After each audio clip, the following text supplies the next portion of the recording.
Hi, ladies. Let's tackle day 2 of the Andrew Murray series on absolute surrender. Today I've had quite a day. That's why I'm so late in getting this done this morning.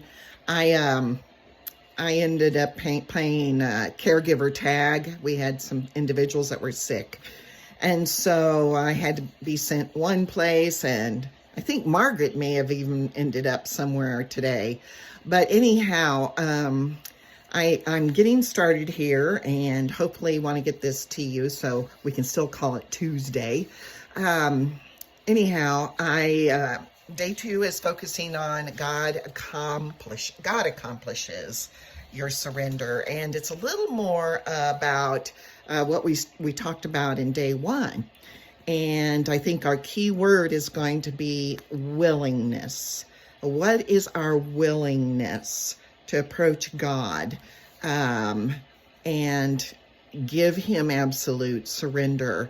Because as our passage that we are given today is showing us, is that it's not in our strength that we have to do this. And it just ties in so beautifully with the stuff that we've already studied with Spurgeon. So, these two studies are really complementing each other very well.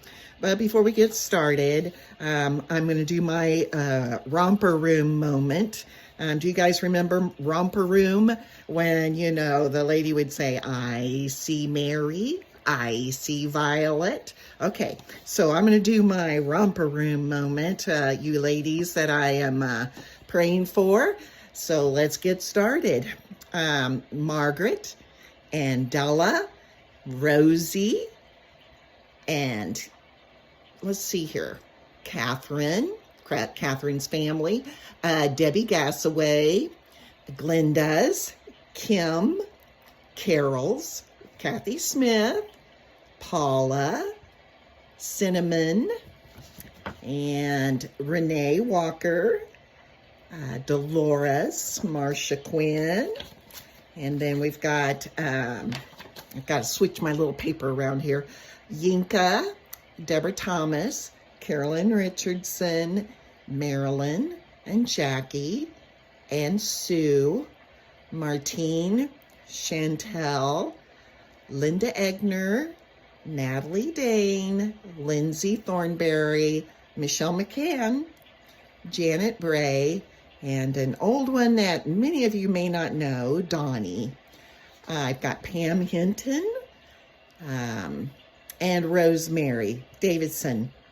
So, like I said, that's our romper room moment, ladies that I prayed for and continue to pray for every day. Let's take a look at page 85. On 85, he has this, actually I had to read this very first paragraph that he starts in on. I had to read it a couple of times until I figured out that what he is saying is, I have passed, somebody may make this excuse, I have passed through so much trial and suffering, and there is so much of life still remaining, I dare not give up on it. And the key word there is it, because I know it will cause so much trouble and agony. And I don't think that's a common complaint. It being the key word there, I don't give up on it. And he's talking about that self-life, that living for yourself. And in this excuse, he's saying, because it'll cause so much trouble and agony.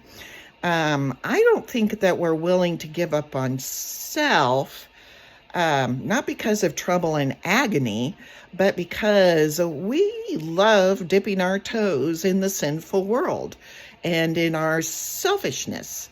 I want to stay home today. I don't want to do what this person wants me to do. I don't think it has anything to do with trouble and agony. But after reading that, he says, alas, God's children have such cruel thoughts of Him. I come to you with a message, fearful and anxious one. God does not ask you to give up the perfect surrender in your strength or by your own will. God is willing to work it in you. And that's exactly what the Philippians 2:12-13 passage is talking about.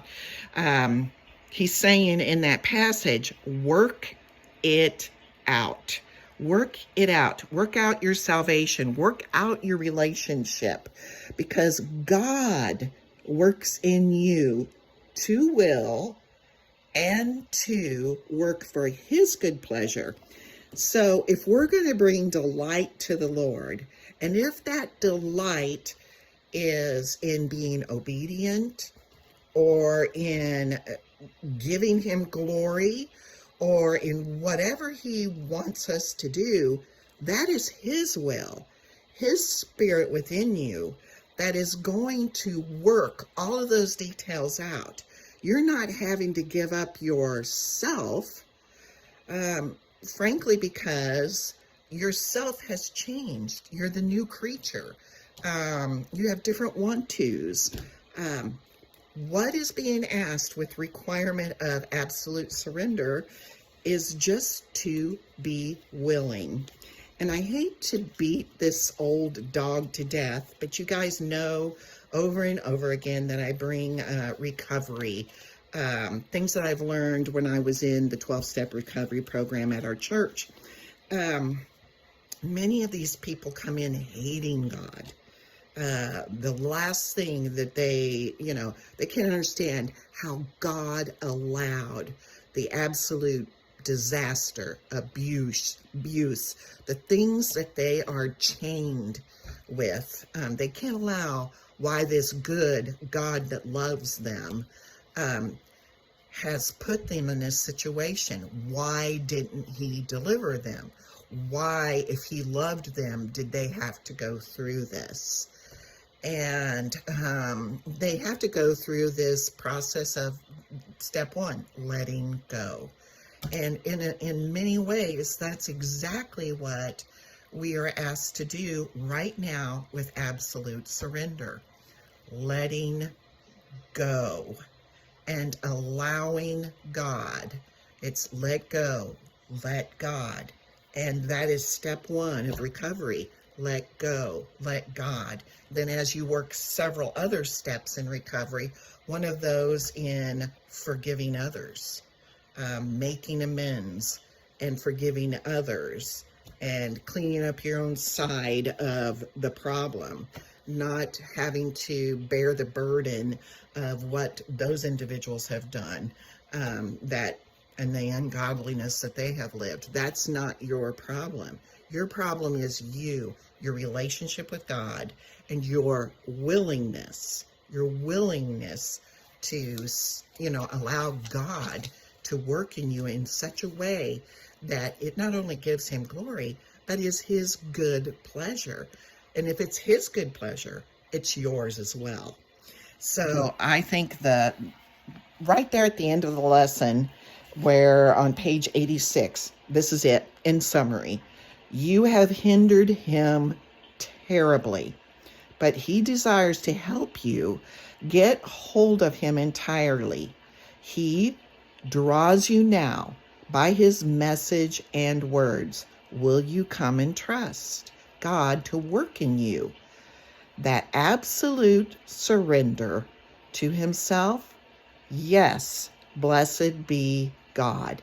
He can do it, and he will do it if you are willing. Thank you, ladies. Talk to you again tomorrow.